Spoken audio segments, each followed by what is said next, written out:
मथेन वंदामी महाराज, वंदना किया गया।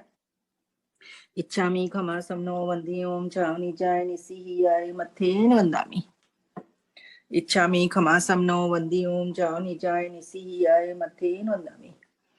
इचकार सुहराय सुख तपस शरीर निराबाधा सुख संजम यात्रा निर्वहो छोजी स्वामी साता छेजी देव गुरु भात पानी नो लाभ देजो जी। इच्छामी खमासम नो वंदी ओम जावनी जाय निसिहियाय मथेन वंदामी।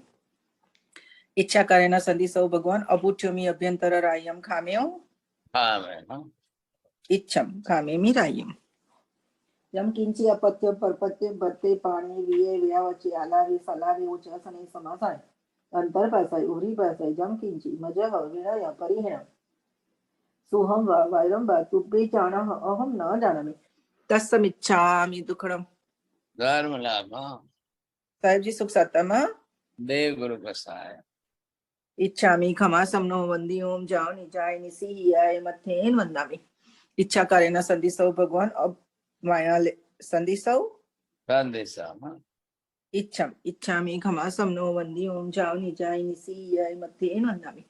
इच्छा करे न संधि सौ भगवान वायना लेशु ले जो इच्छम इच्छामि खमासम नो वंदी ओम जाओ निजाय निसिहियाय मथेन वंदामि। इच्छकारी भगवान पसाई करी वायना पसार कराओ सोजी। नमो हरियंताणं नमो सिद्धाणं नमो हरियणं नमो वज्रायणं नमो लोहे सव्वसावणं एषु पंच नमकारो सर्वभावपणासनं मंगलाणं च सर्वेसिं परमं हवै मंगलम्। जय जगजीव जोनि वियाणो जगगुरु जगानंदो जगनाहो जगबंधु जय जगप्रिया महो भैवं। जय सुयाण बभवो तीर्थयराणम पश्चिमो जय जय गुरुलोगाणं जय महप्पा महावीरम्। सच्चिदानंद संपूर्णं विश्वज्ञं विश्वपावनं शंखेश्वर पुरोतम पार्श्वनाथं नमाम्यहम्। सर्वारिष्ट प्रणाशाय सर्वाभीष्टार्थदायिने सर्वलब्धि निधानाय श्री गौतम स्वामिने नमः। श्री सुधर्मा स्वामिने नमः। अज्ञानतिमिरान्धनं ज्ञानाञ्जनशलाकया नेत्रमुन्मीलितं येन तस्मै श्रीगुरवे नमः। धर्म लाभ बोलिए। सभी को सादर जय जिनेन्द्र। गंधर्वाद की इस 192वीं कक्षा में आप सभी का हार्दिक स्वागत है। पूर्व कक्षा में हमारी चर्चा शरीर इंद्रियों से भिन्न आत्मा, जो उसका टाइटल था, उस पर चल रही थी, जिसमें हमने देखा कि किस प्रकार से ये आत्मा जो है वह ही शरीर बनाती है, औदायक वर्णा को ग्रहण। हमने देखा कि जो 5 इंद्रियां हैं, पंच इंद्रिय, वह उनका क्या है, अपना अपना एक विषय है, उनके अपने अपने विषय है। साथ में जो शरीर है, शरीर भी क्या करता, शरीर भी पुद्गल का ही क्या है, पुद्गल के परमाणुओं से बना हुआ पिंड है। और जो इंद्रिय है वह भी क्या है, पुद्गल द्रव्य की संरचना है।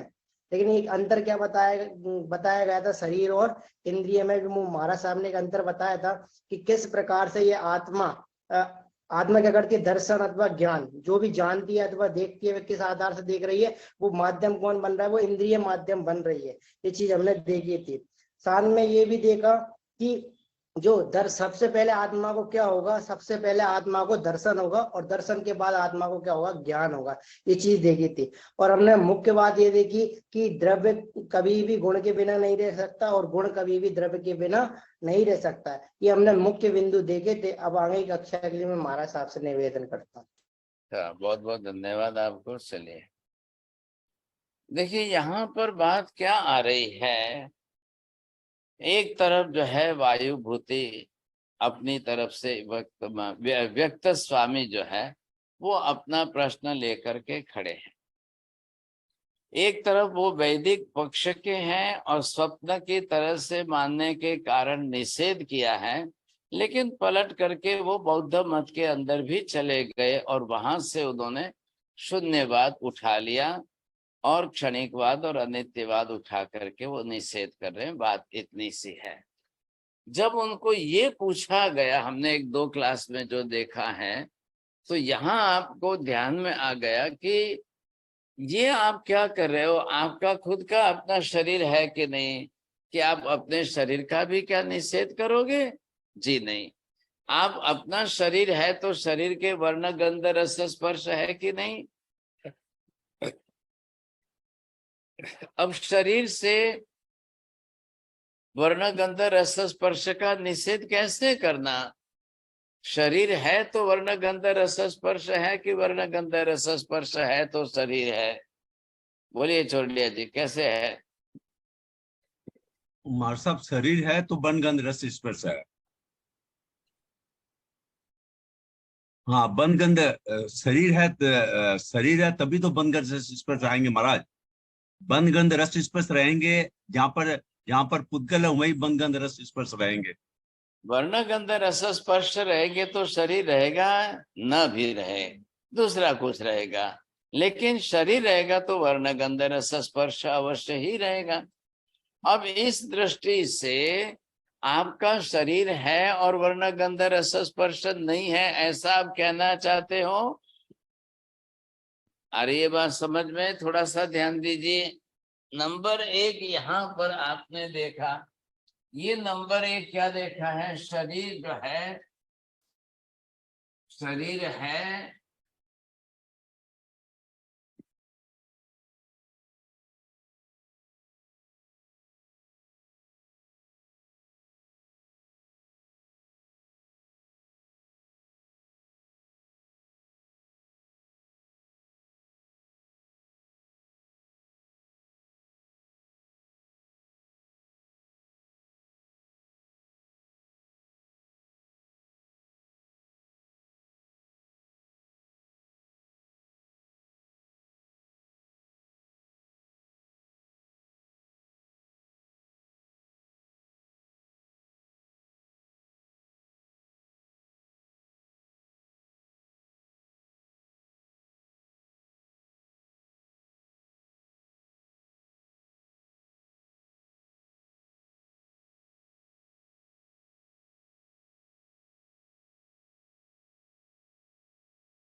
हाँ जी, बोलिए विपुल जी, आप कैसे बोलते हैं देखिए। शरीर है तो वर्णादि है और शरीर नहीं है तो वर्णादि भी नहीं है। हाँ, शरीर नहीं है तो वर्णादि भी नहीं है।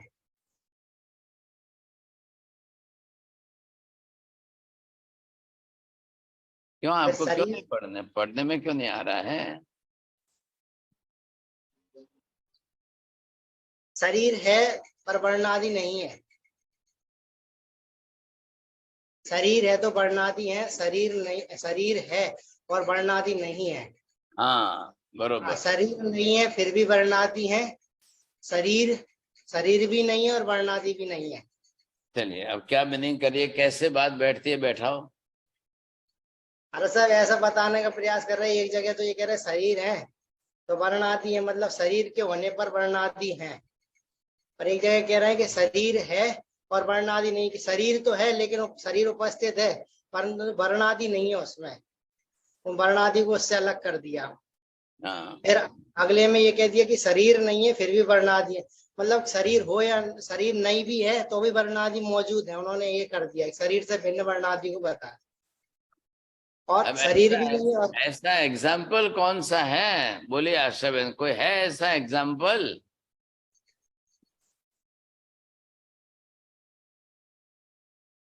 पता चल रहा है किसको समझ में आ रहा है? मनीषा बहन जी कौन सा एग्जाम्पल देंगे?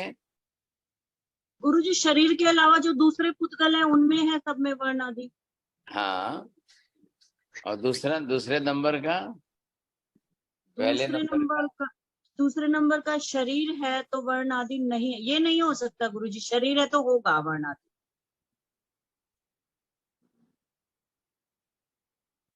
हाँ जी बोलिए राहुल जी, और किसका होगा? साहब जी, शरीर है तो वर्ण गंध रस आदि सब होंगे। शरीर है तो वर्ण गंध नहीं है, ये गलत है, क्योंकि शरीर पुद्गल का बना हुआ है, तो पुद्गल के गुण वर्ण रस गंध स्पर्श है, तो ये गलत है। दूसरा, तीसरा है शरीर नहीं है फिर भी वर्ण गंध रस आदि है। शरीर नहीं है तो फिर ये भी नहीं होंगे, वर्ण गंध भी नहीं होंगे। क्यों नहीं रहेंगे भाई साहब, क्यों ऐसा गलत कह रहे हो?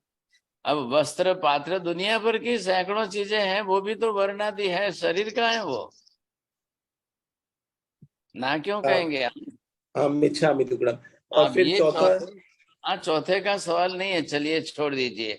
अब आत्मा शरीर भी नहीं है और आत्मा वर्णादि भी नहीं है, तो व्यक्त स्वामी को ये पूछना है, भाई साहब आप अपना शरीर मानते हो कि नहीं मानते हो? चलो, और बाकी का तो सब छोड़ दो, क्योंकि आप जब सब स्वप्नवत कह करके बात कर रहे हो, पिछली इतनी क्लासों में हमने थोड़ी बात डिस्कस ज्यादा ही कर लिया है कि भाई आपका शरीर है तो फिर स्वप्नवत कहाँ हो? आप जागृत हो कि ये स्वप्न आ रहा है? आपका शरीर खुद का है, ये स्वप्नवत नहीं है, आप तो उपस्थित हो। बात पूरी हो गई। इधर आप देखिए कि किस तरह से जो है शरीर और वर्ण आदि को, क्योंकि वर्ण आदि शरीर के गुणधर्म है, शरीर द्रव्य है, वर्णादि गुणधर्म है। शरीर जो है वो गुण नहीं है, शरीर तो द्रव्य है। मतलब क्या हुआ? कहाँ रहा फिर अपना स्वप्नोवत, क्या हुआ? कहाँ आपका शून्यवाद रहा? इधर आपने द्रव्य भी शरीर मान लिया, इधर आपने वर्ण गंध रस स्पर्श भी मान लिए, द्रव्य का भी अस्तित्व आ गया, गुण का भी अस्तित्व आ गया। अब गुण का द्रव्य के साथ का जो अविनाभाव संबंध है वो आपको बैठाना है। तो ये आप मानने को तैयार हो, शरीर रहित भी वर्ण आदि का स्थान अलग से है कि नहीं? नीति बहन जी, क्या विषय मैंने पूछा है? जी महाराज साहब, अभी आपने बताया है कि शरीर रहित हो, मतलब शरीर नहीं हो फिर भी वर्ण गंध रस स्पर्श तो रहते हैं, रह सकते हैं। तो उसके लिए आप ना कह रहे हो कि हाँ कह रहे हो? व्यक्त स्वामी को पूछा जा रहा है। शरीर आपका है, आपने स्वीकार कर लिया, शरीर के साथ आपके वर्ण गंध रस स्पर्श है, ये आप स्वीकार कर रहे हो। अब बताइए दूसरे पक्ष में शरीर न होते हुए वर्ण गंध रस स्पर्श रह सकते हैं कि नहीं रह सकते हैं? कैसे ना कहोगे आप?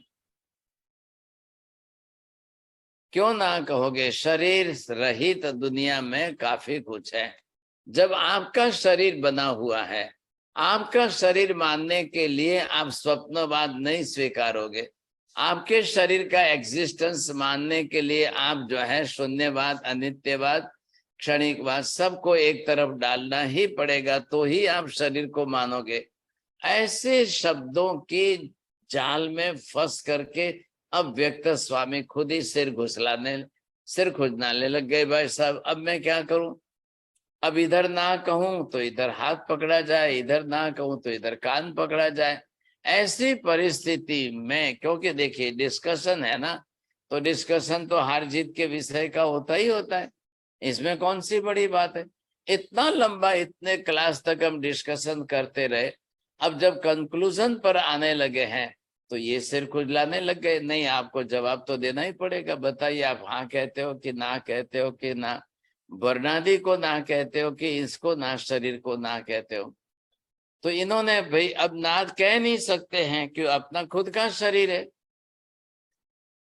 तो जब आप अपना शरीर मान लेते हो, मानने को तैयार हो, और शरीर नहीं होते हुए भी वर्ण गंध रस स्पर्श का अस्तित्व है, ये भी आप स्वीकार करने लग गए हो, दो बात का स्वरूप आ गया सामने।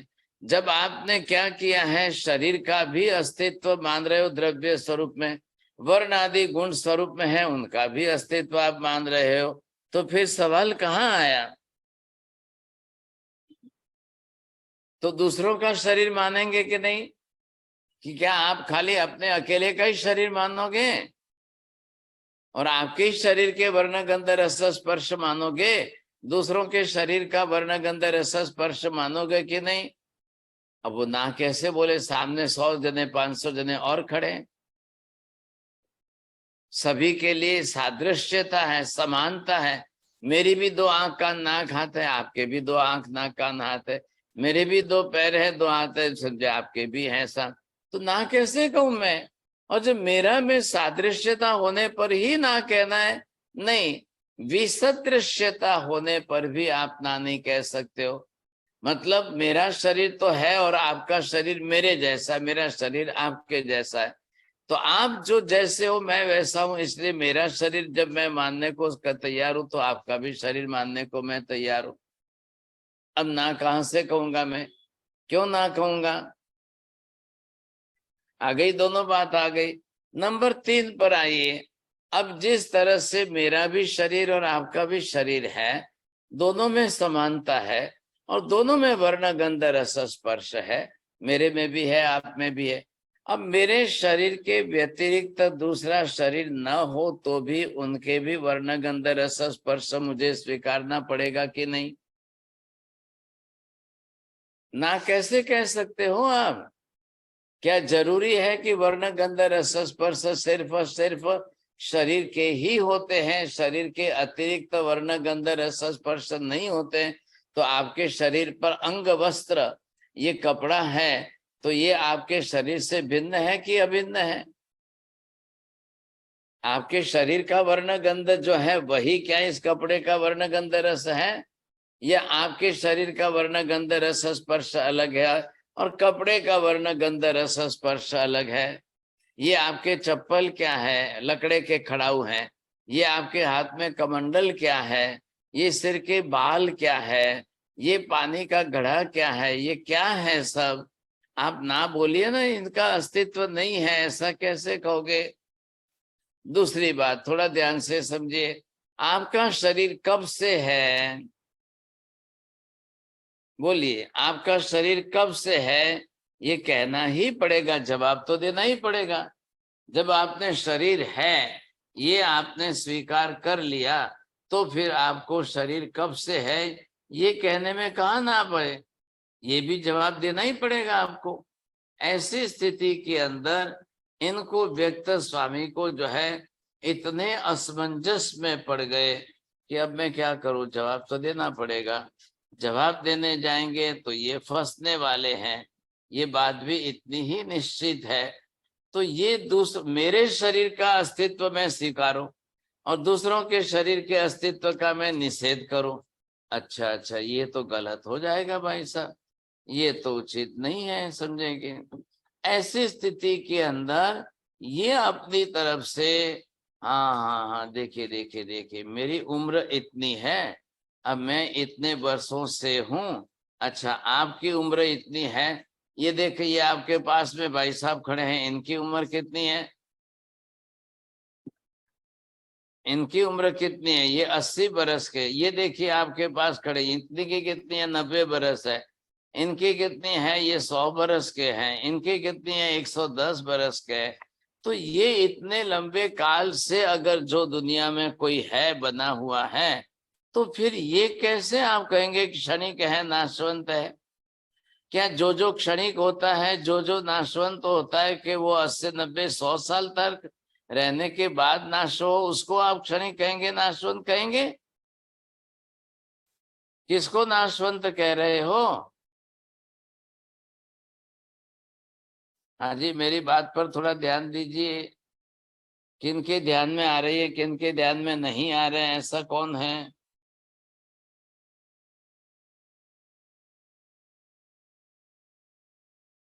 हाँ जी बोलिए, जल्दी बोलिए। जैन साहब, क्या वो लगता है आपको? तो आप जो प्रत्यक्ष है वो तो शाश्वत है ही, वो तो विजिबल है, तो मना कैसे कर सकते हैं? हाँ तो व्यक्त स्वामी को मानना ही पड़ेगा। बिल्कुल मानना पड़ेगा साहब, ये बात बिल्कुल अच्छी कही आपने। अब ये आपको देखना है कि व्यक्त स्वामी, देखिए मनाने का तरीका ऐसा नहीं आपके ऊपर हार्ड एंड फास्ट कोई जबरदस्ती की जा रही है। अब ये बौद्धिक लड़ाई है ना, आखिर तो वाद विवाद है, डिस्कशन है, बौद्धिक लड़ाई है, तो आपको जवाब तो देना ही पड़ेगा। अब बोलिए आप क्या मानते हो, कैसा मानते हो, किस तरह का मानते हो। तो ये बात जब सामने आ गई स्पष्ट रूप से, तब उन्होंने व्यक्त स्वामी ने कहा हाँ बात तो सही है भाई साहब, मैं जब मेरा शरीर स्वीकार रहा हूं तो दूसरों का भी शरीर मुझे स्वीकार नहीं पड़ेगा, मैं ना कैसे कह सकता हूँ। अच्छा चलिए साहब, अब आप तो अपना शरीर भी मानते हो और दूसरों का भी शरीर मानते हो, चलिए साहब तो बोलिए फिर आप जल्दी, अपने शरीर के व्यक्त वर्ण गंध रस स्पर्श है ऐसा आप मान रहे हो। हाँ जी मान रहा हूँ। दूसरों के शरीर के भी वर्ण गंध रस स्पर्श आदि है, मान रहे हो। ठीक है साहब। वर्ण शरीर रहित, शरीर व्यतिरिक्त अन्य वस्त्र कमंडल, ये आपके खड़ाऊ वगैरह जो जिस प्रकार के हैं, ये भी शरीर से भिन्न है कि शरीर ही है। नहीं नहीं साहब, शरीर से भिन्न है, क्योंकि मैं तो वस्त्र तो रोज ही बदलता हूँ, ये भी तो मैं बदलता हूं ना, तो मैं शरीर ही वस्त्र है, वस्त्र ही शरीर है, ऐसा तो नहीं कह सकता हूं। शरीर से वस्त्र भिन्न है, वस्त्र से शरीर भिन्न है, खड़ाऊ से शरीर भिन्न है, शरीर से खड़ाऊ भिन्न है सब, ये तो मैं बरोबर स्पष्ट। तो फिर आपका अनित्यवाद कहाँ गया, क्षणिकवाद कहाँ गया, शून्यवाद कहाँ गया, बोलिए आप। हाँ भाई साहब बात तो सही लग रही है आपकी, शून्यवाद तो मैंने बरोबर पकड़, जब शून्यवाद आपने पकड़ लिया तो एक के लिए शून्यवाद और दूसरे के लिए ना कहेंगे या हाँ कहेंगे। आपने फिर सर्वम शब्द क्यों लगाया है, सर्वम शून्य कहाँ है, फिर सिर खुजलाने लग गए कि हाँ बात तो सही, नहीं नहीं, फिर वापस लग रहा है कि मैं फिर उसी बात को पकड़ के रखूं। देखिए ध्यान रखना, ये अभिनिवेशिक भाव है, ये अनंतानुबंधी है, ये कसाय की धारा है, इसलिए वो जल्दी इतना जल्दी छोड़ना नहीं चाहते हैं। अरे हाँ हाँ, अरे हाँ हाँ, तो मैंने तो सर्वम शून्यम कहा है, तो सर्वम में तो सब आ गया। फिर वापस पकड़ने जाए तो फिर उनको बोला कि अभी आपका शरीर है कि नहीं, ना कह दो आप। तो कोई क्षत्रिय अभी तलवार निकालेगा, कहाँ है आपका, तो कुछ नहीं है ही नहीं ना, शरीर नहीं है आपका, तो कुछ नहीं है, जो था वो तो क्षणिक हो गया, नष्ट हो गया, चलाऊं तलवार चलाऊं, भाई साहब बड़ा अनर्थ हो जाएगा। ये व्यक्त स्वामी है, ब्राह्मण है, और सामने कोई क्षत्रिय तलवार उठा लेगा तो ये क्या करेंगे। अब ये बोलेंगे मारो मारो काटो काटो, कुछ नहीं, मैं तो मानता ही नहीं, शरीर नहीं है, कुछ नहीं है, शरीर नहीं है, कुछ नहीं है, चलो चलो चलो, ऐसा बोलेंगे। एक सेकंड लगेगी भाई साहब, तलवार चलते शरीर से धड़ अलग हो जाएगा, क्या करेंगे फिर आप। ऐसा नहीं होना चाहिए ना, जब ऐसा नहीं होना चाहिए तो फिर ये भी ध्यान रखिए आप। अब क्या हुआ कि जब इनको पकड़ करके ठिकाने ला रहे हैं, तो आप यहाँ पर आपको ये देखना है, एक शरीर के दूसरे शरीर, ये शरीर के सामने इतने शरीर, ये शरीर के फिर सामने जो है इतने वर्ण गंध रस स्पर्श आदि। अब मैंने आपको जब कहा था कि इतो व्याघ्रस्त ततो तटी, पीछे जाऊं तो बाघ है, आगे जाऊं तो नदी है, अब मैं जाऊं तो कहाँ जाऊं।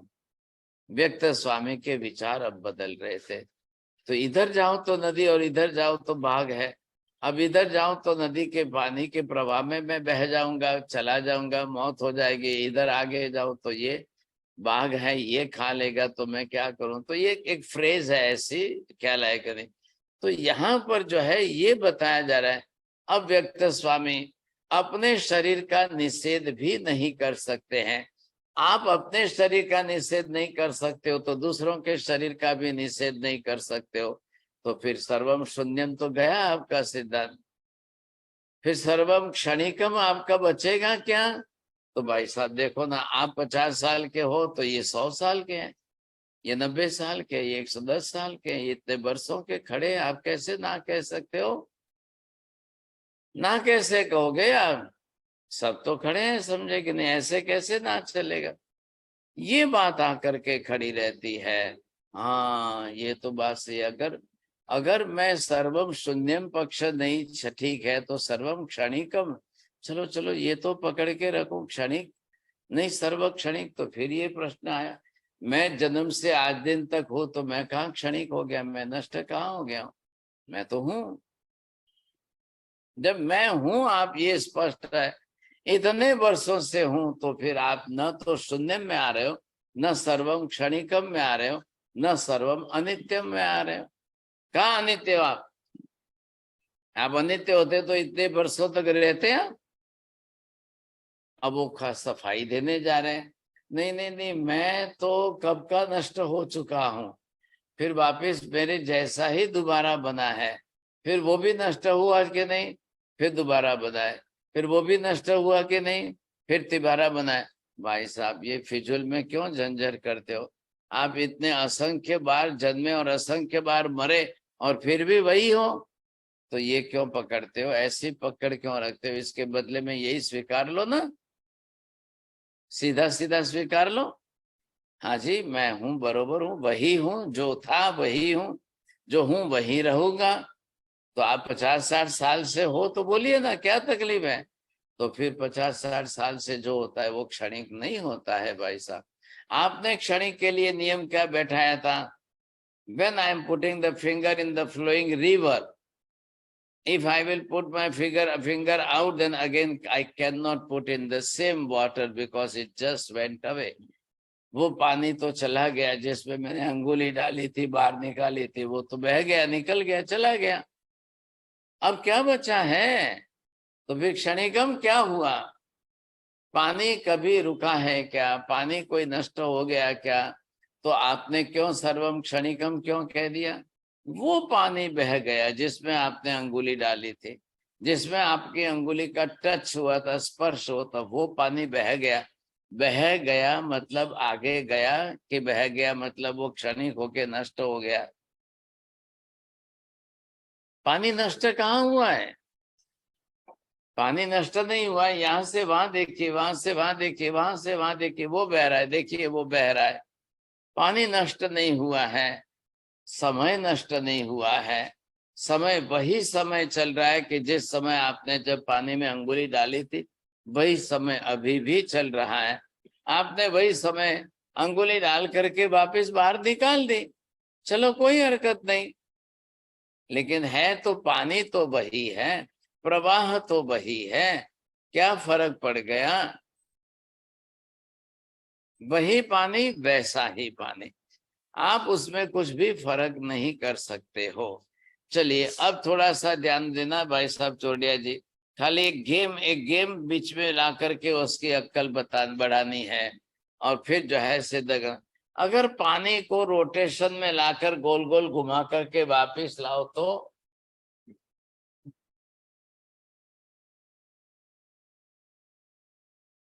क्या हो गया? बात समझ में आ रही है कि नहीं? वही से हाँ, पानी वापस आएगा। वही पानी, वही ये पानी फिर आ जाएगा। और फिर वापस ला करके उसी पानी को आपने घुमा दिया, फिर इसी पानी को ऊपर चढ़ा करके फिर नीचे उतार दिया। अब इसमें क्या हुआ? वही पानी जिसमें आपने, you have already put the finger here, you see either this side और दिस साइड, लेकिन वही पानी वापस घूम करके फिर वापस आया। तो क्षणिकम कहाँ रहा आपका? सर्वम अनित्यम पक्ष कहाँ रहा आपका?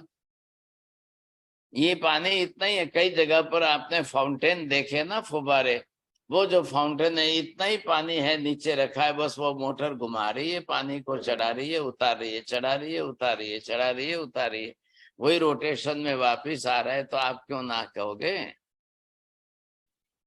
वही पानी जिस बहती हुई नदी के प्रवाह में अंगुली डालकर निकाल करके अब वो पानी नहीं रहा, चला गया। चला गया बोलना चाहिए कि नष्ट हो गया बोलना चाहिए? एक ऐसी बात के ऊपर आपने सिद्धांत बना लिया, इतनी सी बात के ऊपर आपने सिद्धांत बनाकर सर्वम क्षणिकम, सर्वम क्षणिकम, सर्वम क्षणिक। अरे क्या क्षणिक हुआ? क्या क्षणिक क्या हुआ? उसके अंदर पानी बह रहा है, वही पानी आगे गया है, आगे चला गया। बोलिए, लकड़ा डालता हूं मैं पानी में, नौका डालता हूं पानी में, वही नौका चल रही है, नौका नष्ट हो गई, ये बोलेंगे आप? नौका कहाँ नष्ट हुई आपकी, ये पहले आपको बोलना है, लेकिन ये नहीं समझ रहे हैं लोग। तो अभिनिवेशिक भाव क्या होता है, भले ही मेरी बात गलत हो लेकिन मैं पकड़ के रखूंगा, मैं छोड़ूंगा नहीं, इसको कहते हैं अभिनिवेशिक भाव। ये आपको ख्याल आ रहा है आपको? बोलिए जी मनसाबेन, अभिनिवेशिक भाव એટલે શું? मैं अपनी बात पकड़ के ही रखूंगा, वो ही उसको छोड़ूंगा नहीं, अरे समझने के बाद आपने भी। તમે પણ અડધું જ પકડો છો, તમે પૂરું નથી બોલતા. મીનાબેનજી, can you say the full sentence?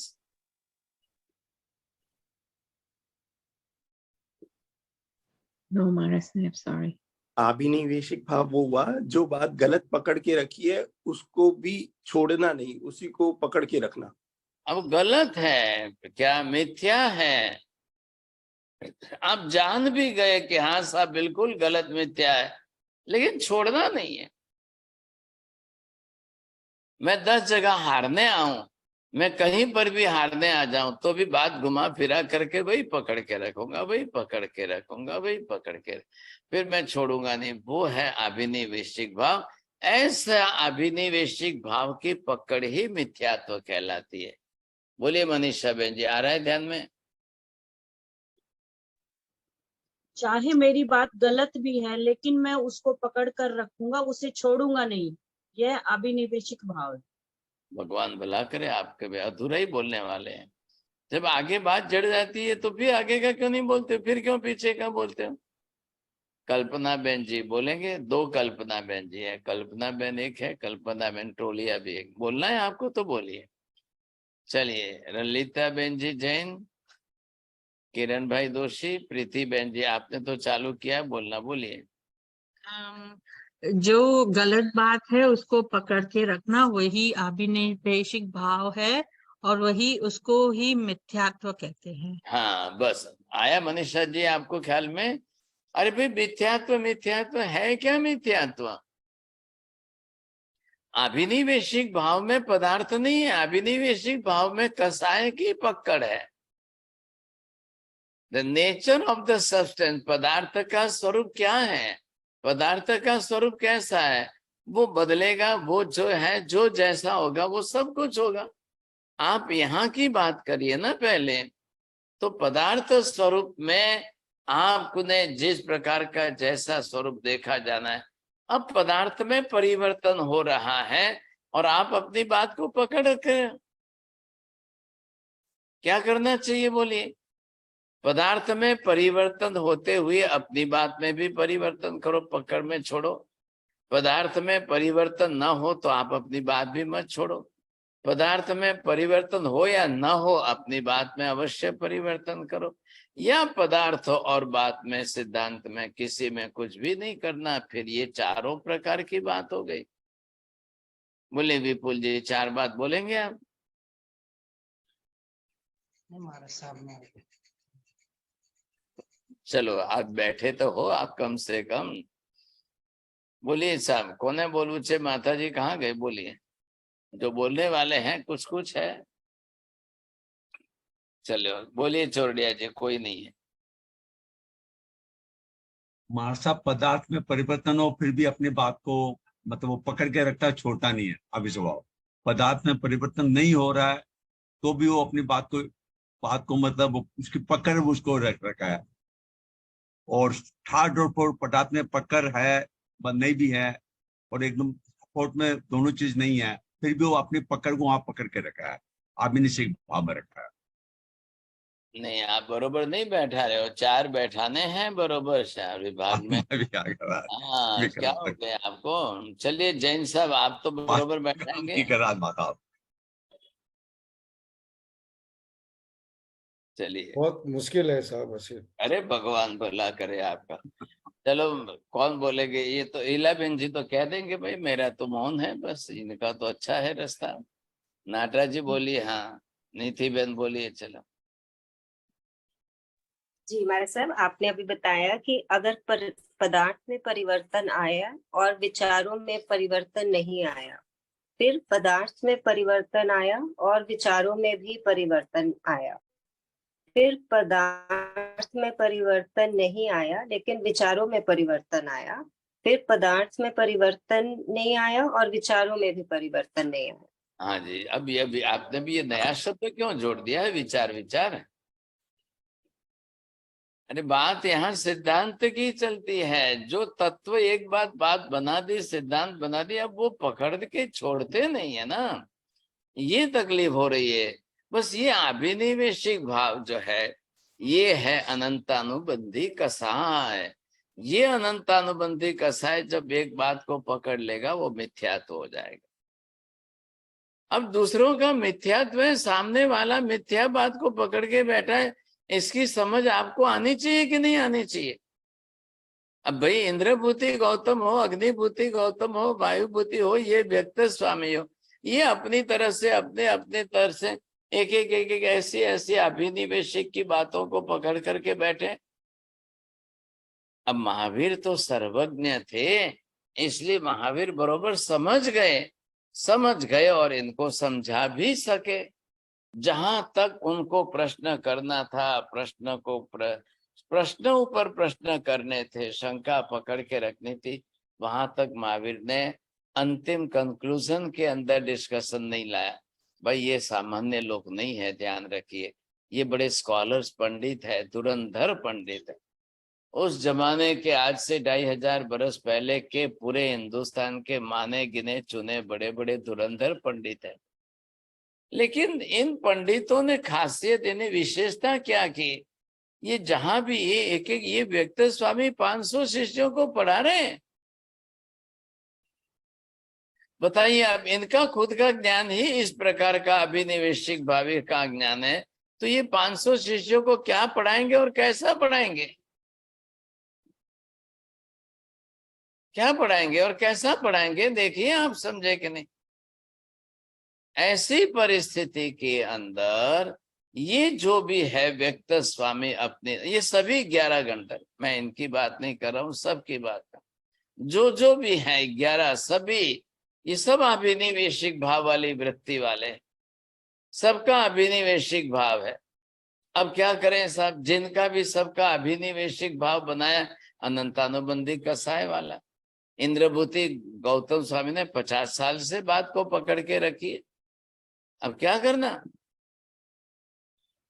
अरे ये तो अच्छा हुआ महावीर मिल गए, उसी काल में सामने महावीर हुए थे, उसी समय थे, तब जाकर के इनका और महावीर का सबका डिस्कशन सामने हो गया, तो भला हो गया। इनका मिथ्यात्व भी गया, सम्यक दर्शन भी प्राप्त कर लिया, दीक्षा भी ले ली, साधु भी बन गए, गणधर भी बन गए, द्वादशांगी की रचना भी कर ली, अंत में केवल ज्ञान केवल दर्शन भी पा लिया, और अंत में अनशन करके निर्वाण करके मोक्ष में भी चले गए। ये सारा प्रभाव किसका रहा? ये सिर्फ महावीर के मिलने का योग रहा।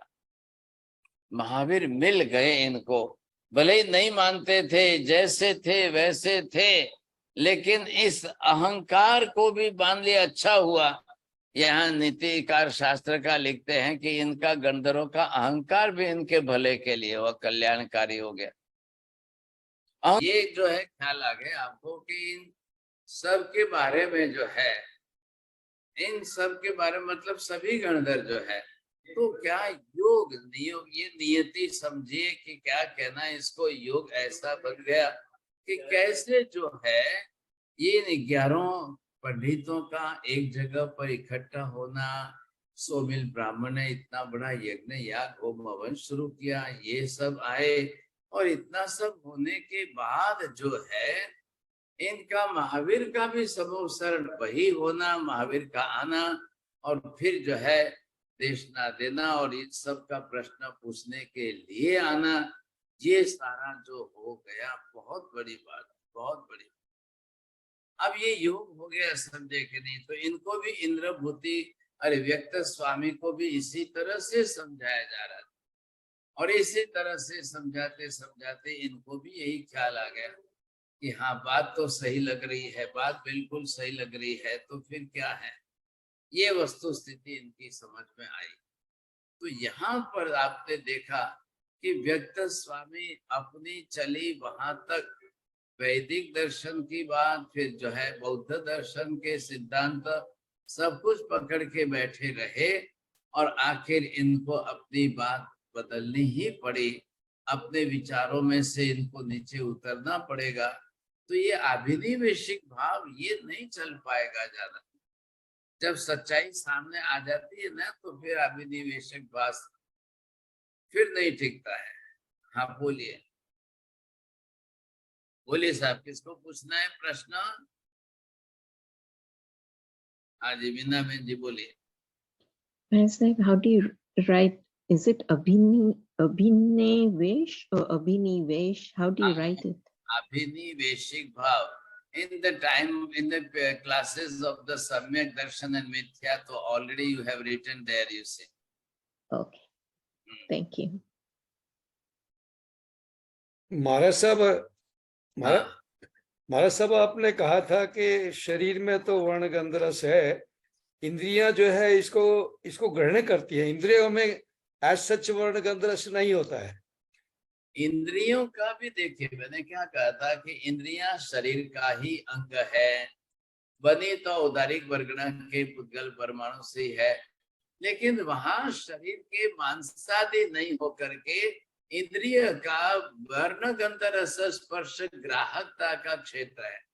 आंख का पर्दा रेटिना है, कान का पर्दा ओवरड्रम है, ये जो है वो काम कर रहे हैं, वो वर्ण गंध रस स्पर्श को पकड़ करके अंदर आत्मा तक पहुंचा रहे। बोध कारक इंद्रियां है, शरीर नहीं है, शरीर का अंग है।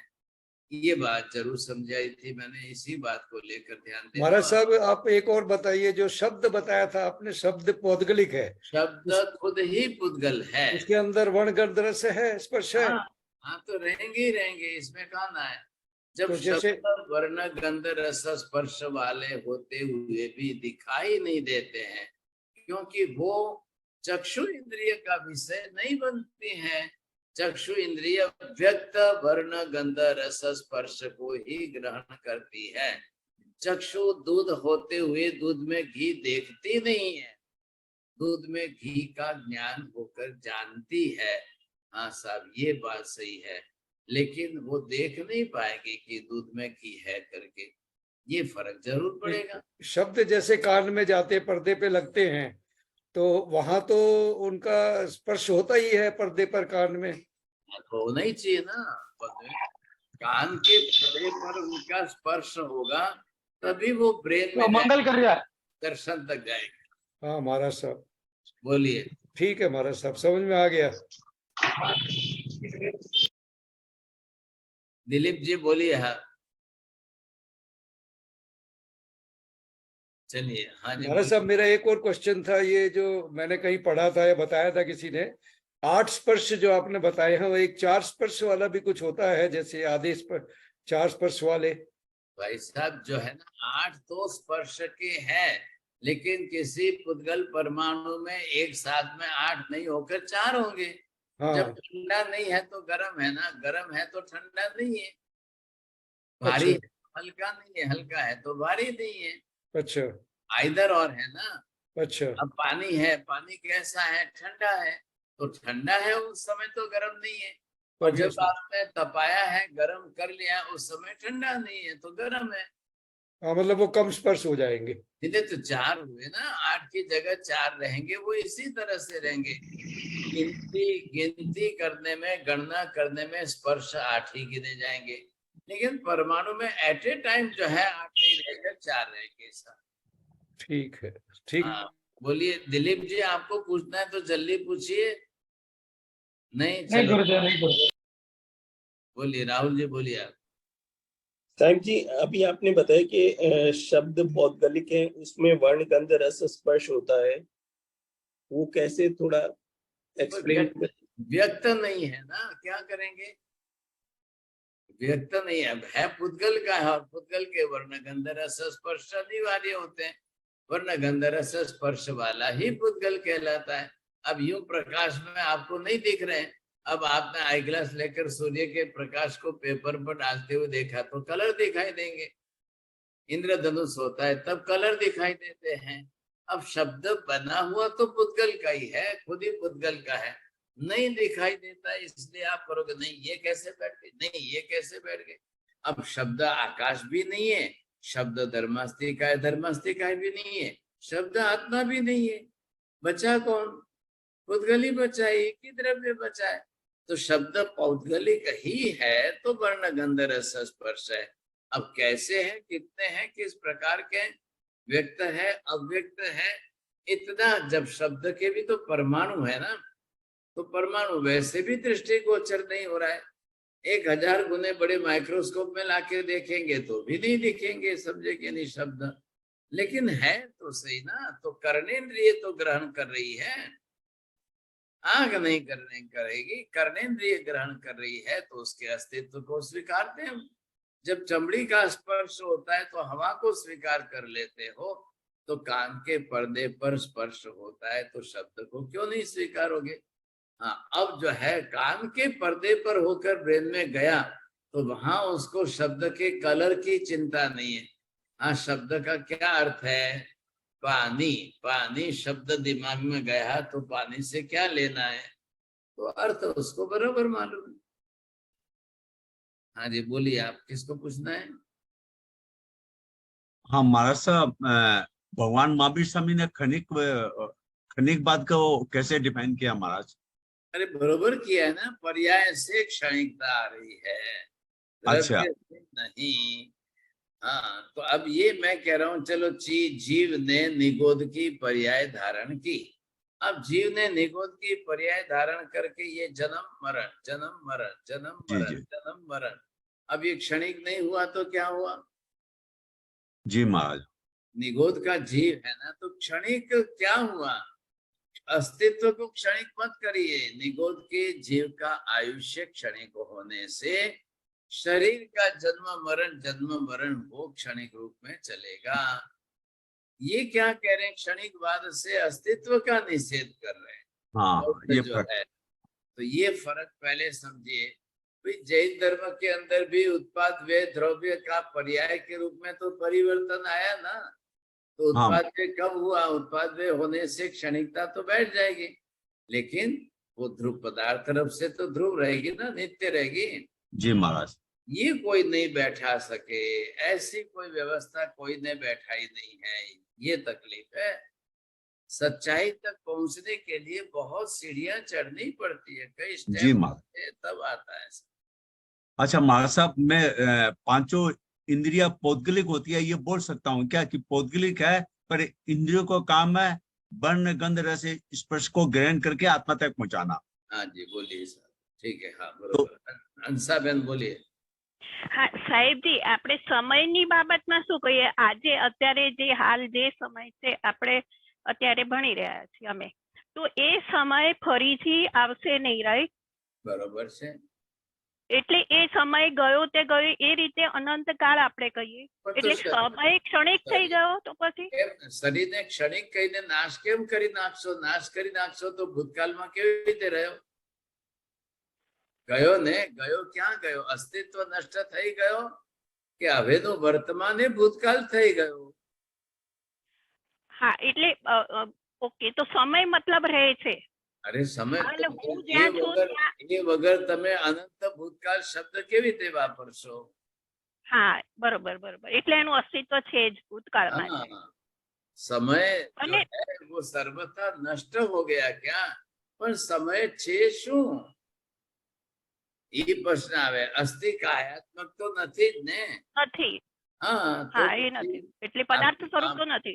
માપક વ્યવસ્થા છે ને, પણ તો પછી એને દ્રવ્ય તરીકે ઓળખશો, ગુણ તરીકે ઓળખશો, પછી ક્ષણિક કહેશો, તો એક ક્ષણિકપણું કોને આ લાગુ પડે છે? પદાર્થ સ્વરૂપ ને કે જે પદાર્થ હોય એને પણ લાગુ પડે? પર્યાય પદાર્થની પર્યાય. પદાર્થ સ્વરૂપ પર્યાયાત્મક હોય કે દ્રવ્યાત્મક હોય, તો એ શબ્દને અરે કાલને જે છે, કાલને તો દ્રવ્ય જ નથી તો પર્યાય શી રીતે માનવી? એટલે કાલનો વ્યવહાર દ્રવ્ય નામ પાડ્યું છે ને, અસ્થિ કાયાત્મક દ્રવ્ય નામ નથી પાડ્યું. બરોબર. અને કાલ પણ નષ્ટ થઈ ગયું કે વર્તમાન એ ભૂતકાળ થઈ ગયું, સવારનું હતું એ ભૂતકાળ થઈ ગયું એમ કહીને હવે ભૂતકાળમાં જઈને બધું ભેગું તો થયું છે ને. નષ્ટ થઈ ગયો હોત તો ભૂતકાળ કઈ રહેતો જ નહીં, અનંત કાલ ના રહે. अच्छा अच्छा, गुजराती में ही चर्चा चल गई. चलिए चलिए. नमो अरियंतानम, नमो सिद्धानम, नमो आर्यनम, नमो वज्रायणम, नमो लोहे सर्व सावणम, एसो पंच नमोकारो सर्व पापपणासु, मंगलाणं च सर्वेसिं परमं हवै मंगलम. मंगलम भगवान वीरो, मंगलम गौतम प्रभु, मंगलम स्थूलिभद्राद्या जैन धर्मो सुमंगलम. चत्तारि मंगलम हरिहंता मंगलम, सिद्धा मंगलम, साहु मंगलम, केवली पन्नतो धम्मो मंगलम. चत्तारि लोकोत्तम हरिहंता लोकोत्तम, सिद्धा लोकोत्तम, साहु लोकोत्तम, केवली पन्नतो धम्मो लोकोत्तम. चत्तारि शरणं पवज्जामि, हरिहंते शरणं पवज्जामि, सिद्धे शरणं पवज्जामि, साहु शरणं पवज्जामि, केवली पन्नतं धम्मं शरणं पवज्जामि. सर्वमंगल मांगल्यं सर्वकल्याणकारणं, प्रधानं सर्वधर्माणां, जयं जयति शास्त्रम्. त्रिकाल वंदना साहेब जी. मध्य वंदनी साहेब जी. મથીન વંદામી સાહેબ.